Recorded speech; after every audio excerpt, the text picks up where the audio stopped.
Imagine, ఒక క్షణం పాటు మనం శ్వాస తీసుకోవడానికి గాలి లేకపోతే, కొన్ని రోజుల పాటు ప్రకృతి నుండి మనకి ఆహారం లభించకపోతే, దాహం తీర్చుకోవడానికి మనకి నీరే లభించకపోతే, ఊహించుకోవడానికి చాలా కష్టంగా ఉంది కదా. సో దీన్ని బట్టి మనకు అర్థమయ్యే విషయం ఏమిటి అంటే, ప్రకృతికి మనిషితో పని లేదు, కానీ మనిషికి ప్రకృతి చాలా అవసరం. మరి అటువంటి ప్రకృతినే నేడు మనం పొల్యూట్ చేసేస్తున్నాం. ఒక విషయాన్ని గుర్తుపెట్టుకోవాలి, ప్రకృతిలో మనిషి లేకపోయినా ప్రకృతిలో ఉండే జంతువులు, జలం, చెట్లు అన్ని కూడా ఆరోగ్యంగానే ఉంటాయి. కానీ ప్రకృతి లేకపోతే మనిషి ఉనికే ఉండదు.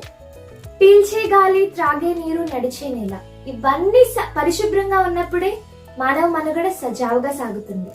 సృష్టి యావత్తు మానవ సొత్తు అని భావించే ప్రతి ఒక్కరూ పర్యావరణ పరిరక్షణ కూడా మన బాధ్యతే అని గుర్తుపెట్టుకోవాలి. ప్రతి ఒక్కరు కూడా ప్రకృతిలో దొరికే వనరులన్నీ కూడా సమానంగా అనుభవిస్తున్నారు. అలానే ప్రకృతిని రక్షించడం కూడా మన రెస్పాన్సిబుల్ గా ఫీల్ అయ్యి మనం ప్రకృతిని ప్రొటెక్ట్ చేయాలి. ఒక విషయాన్ని మీరు కనుక గమనిస్తే, ప్రకృతి నుండి మనం చూసి నేర్చుకునేవి చాలా ఉంటాయి.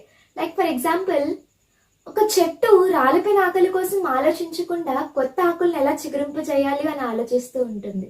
సో ఈ చెట్టు నుంచి మనం నేర్చుకోవాల్సిన విషయం ఏమిటి అంటే, మన లైఫ్ లో చాలా ఒడిదుడుకులు వస్తూ ఉంటాయి, చాలా ఫెయిల్యూర్స్ వస్తూ ఉంటాయి. సో వాటన్నిటితో ఆగిపోకుండా మన లైఫ్ లో ఎప్పుడు ముందుకు వెళ్తూనే ఉండాలి అని చెప్పి ఈ చెట్టు మనకి నేర్పిస్తుంది. కేవలం మోటివేషన్ మాత్రమే కాదు, nature is source of everything. Like science, knowledge, ఈ సైన్స్ ఎవాల్వ్ అయిందే నేచర్ నుంచి. ఈ ఫిజిక్స్, కెమిస్ట్రీ, మ్యాథమెటిక్స్ ఇవన్నీ ఎవాల్వ్ అయిందే సైన్స్ నుంచి. ఎంతో గొప్ప గొప్ప గ్రేట్ సైంటిస్ట్ ఎన్నో గ్రేట్ థింగ్స్ డిస్కవర్ చేశారు ఈ నేచర్ నుంచి. లైక్ గ్రావిటీ, ఇప్పుడు మనం ఇలా నేల మీద నుంచుంటున్నాం అంటే డ్యూ టు గ్రావిటీ, నేచర్ నుంచే. మనం వాటర్ సైకిల్ కోసం చదువుకుంటూ ఉంటాం, ఇది కూడా నేచర్ నుంచే. మనం ఒకరినొకరు చూడగలుగుతున్నాము అంటే నేచర్ నుంచే, లైటింగ్ వల్ల. అండ్ మెయిన్ ఇంపార్టెంట్ థింగ్, ఒకరి మాట మనం ఇప్పుడు నా మాట మీకు వినిపిస్తుంది అంటే డ్యూ టు సౌండ్ వేవ్స్, ఇది కూడా నేచర్ నుంచే.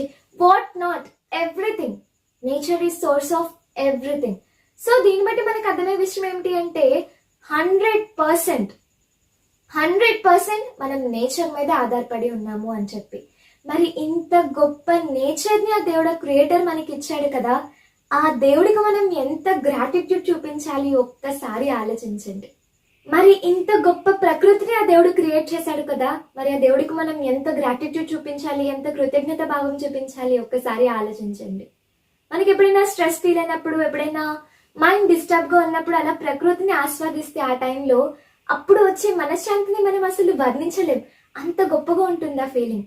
మరి మనకి ప్రకృతి ఇంత ఆరోగ్యాన్ని, ఇంత మనశ్శాంతిని ఇస్తుంది కదా, మరి ఆ ప్రకృతిని కాపాడడం మన అందరి బాధ్యత అని గుర్తుపెట్టుకోండి. ఇంత గొప్ప ప్రకృతిని మనం కనుక నాశనం చేస్తే, దీన్ని క్రియేట్ చేసిన క్రియేటర్ కి మనం సమాధానం చెప్పుకోవాలి అని కూడా గుర్తుపెట్టుకోవాలి. ఎందుకంటే ఇప్పుడు మనం మన ఇంట్లో నార్మల్గా గార్డెనింగ్ చేస్తూ ఉంటాం, మొక్కల్ని పెంచుతూ ఉంటాం, చాలా ప్రేమగా చూసుకుంటూ ఉంటాం. దాన్ని ఎవరైనా నాశనం చేస్తే మనకి చాలా ఎక్కువగానే కోపం వస్తుంది. మరి ఇంత మనోహరమైన సుందరమైన ప్రకృతిని ఆ దేవుడు క్రియేట్ చేశాడు కదా, మరి ఈ ప్రకృతిని మనం కనుక నాశనం చేస్తే ఆ దైవాగ్రహానికి ఖచ్చితంగా గురవుతాం అని గుర్తుపెట్టుకోండి. ఆ దైవానికి మనం జవాబుదారులమని మాత్రం మర్చిపోకండి. మనం చేసే ప్రతి పనులకి, ప్రతి క్రియకి కూడా దేవుడికి మనం సమాధానం చెప్పుకోవాలి.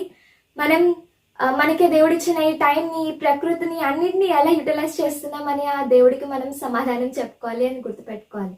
మనం ఒక చెట్టు నరికితే 10 మొక్కలు నాటగలగాలి, అటువంటి పాలసీ మనం ఫాలో అవ్వగలగాలి. ఈ ప్రకృతిని రక్షించడం కూడా దైవ ధర్మమే, ఇది కూడా గుర్తుపెట్టుకోండి. వృక్షో రక్షతు రక్షితః. వృక్షాల్ని కాపాడదాం, మన లైఫ్ ని మనం హ్యాపీగా లీడ్ చేద్దాం, ఆరోగ్యవంతమైన జీవితాన్ని అందరూ గడుపుదాం. Thank you. జై హింద్.